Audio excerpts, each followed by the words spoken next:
當年驗資200萬先可以過嚟參觀嘅呢隻示範單位，今日河豚免費帶你哋過嚟睇啦。兩梯3戶上咗嚟嘅梯間嚟講咧，相當之整潔㗎啦。嗰邊咧係140方嘅，呢邊咧係160方嘅。今日我哋睇嘅話咧係188方，所以其實呢一棟樓咧佢嘅居住人群咧都係比較純粹一啲㗎啦。後期呢邊嘅話咧，簡單做翻一排咁樣嘅鞋櫃咧都係冇問題嘅。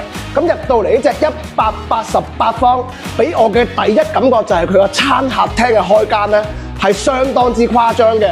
就呢個咁樣嘅闊度啊，冇7米，我諗都有6米幾㗎啦。過到嚟呢度咧係一個廳出陽台嘅位置啦。陽台嚟講嘅話咧，又係大到可以打關鬥嘅。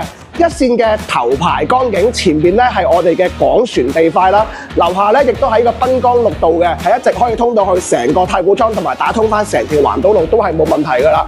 咁啊，呢一隻戶型嚟講咧，真係做到係相當之大氣嘅，188方 LDK 一體化設計，頭排南向一線江景，仲可以做到呢個4房雙主套嘅戶型。咁啊，呢個套房嚟講咧，其實係一個細嘅套房嚟嘅，基本上咧係滿足翻老人家嘅呢個起居為主啦。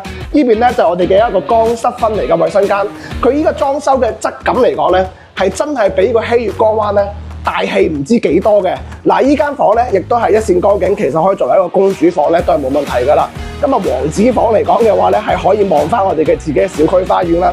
咁同樣都係入讀翻一個省級嘅保育席小書包嘅。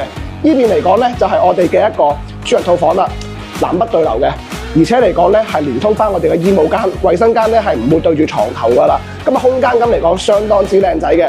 衛生間呢邊嚟講嘅話咧，仲係安置咗一個浴缸同埋一個乾濕分離嘅區域噶啦。咁啊，呢隻產品總價嚟講咧喺1300到1500萬之間，明年嘅7月份咧就可以收樓噶啦。如果你有興趣嘅情況下咧，關注我條帶你過嚟睇。